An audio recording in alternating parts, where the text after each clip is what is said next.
my life a prayer to you. I wanna do what you want me to. I was listening to a message the other day by Pete Gregg. He's on staff at Holy Trinity Brompton in the UK, to do with prayer. And he was talking about the difference between perhaps the approach we evangelicals have to prayer and some others in the Christian tradition. That we might have a list of things that we want to bring to God in prayer. That we'll have a half hour, an hour set aside, and we'll come and we'll pray for that long list of things, and perhaps we'll feel guilty because we didn't pray longer, or we didn't pray for all the things that were on our list.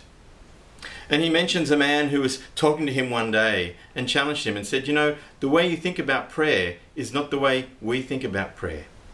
For us in the contemplative tradition, the hour we spend in the prayer room is the hour we spend not praying, but simply resting, recentering our souls, being still before God.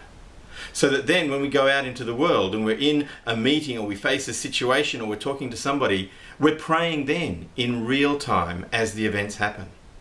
You know, I think that's true of us.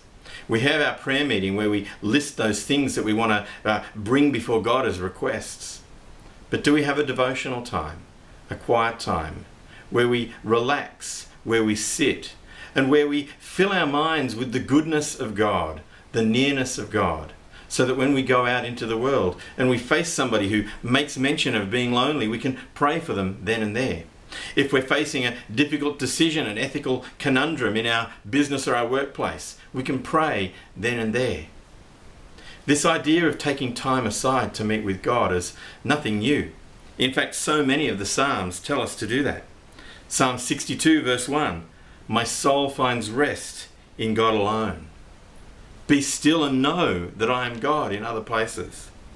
Isaiah 30:15, in quietness and confidence, there is your strength. Have you spent some time just meditating before God, recharging, refilling? It might be any activity that you enjoy as long as you make sure that you know God's there with you in it. You're conscious, you're intentional. You fill yourself up with His goodness so that you're ready then to pour out His goodness into the situations that you see, that you face. That prayer would not be just something that you do in a prayer meeting, but prayer would become a life. Make my life a prayer to you. What do you think? Make my life a prayer to you. I wanna do what you want me to. No empty words and no white lies, no token prayers, no compromise. I wanna shine